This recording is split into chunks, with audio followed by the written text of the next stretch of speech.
everybody, it's Bill with Franklin Loan Center, and it is Wednesday, July 14th. And it is Fed Day today, and the Fed did pause on increasing interest rates again, but they also said they're going to raise at least a couple more times before the end of the year, which is sort of a strange prediction, but good. So now we know what the story is with that.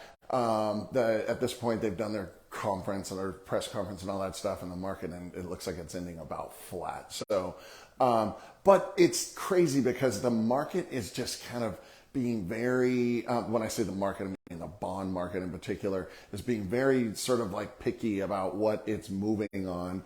And it's making things, frankly, pretty darn difficult. So we would expect, I mean, like inflation CPI came out yesterday. I mean, that maxed out at almost 7%.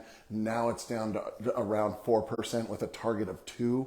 So it's just kind of continually just been moving down, just like the Fed would say. Yes, it's being a little more stubborn than expected, but it's continually and steadily moving in the right direction. But the market's just like not really budging yet with the interest rates. So we'll see what happens. I mean, at some point we're all going to wake up here and we're going to be at the inflation target, and then hopefully bonds finally wake up and decide to drop and bring these interest rates down. But in the meantime, I'll say the same thing. I think I've said this every week recently. Is look, if you're waiting along with everybody else for interest rates to come down to buy that house, just know that's going to be a flood of people that are all going to want the same house you want, and it's going to be even more difficult. It's already difficult to get a house again, just because of the low amounts of inventory.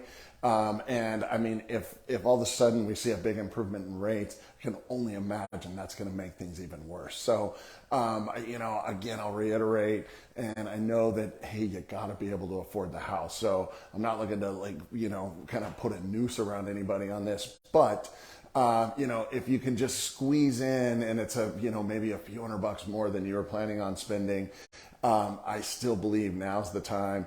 Get the thing refinanced when rates finally come down, because you're going to end up paying way more for a house if things are tracking the way everybody is kind of expecting at this point. So that's all I have this week. But yeah, I mean, definitely inflation's being stubborn. It's kind of keeping rates elevated for now, but that's got to give up at some point. So that's it. I'll see you all next week. I'm Bill. I'm with Franklin Loan Center, and please like, share, comment, all that good stuff, and I'll see you all next week.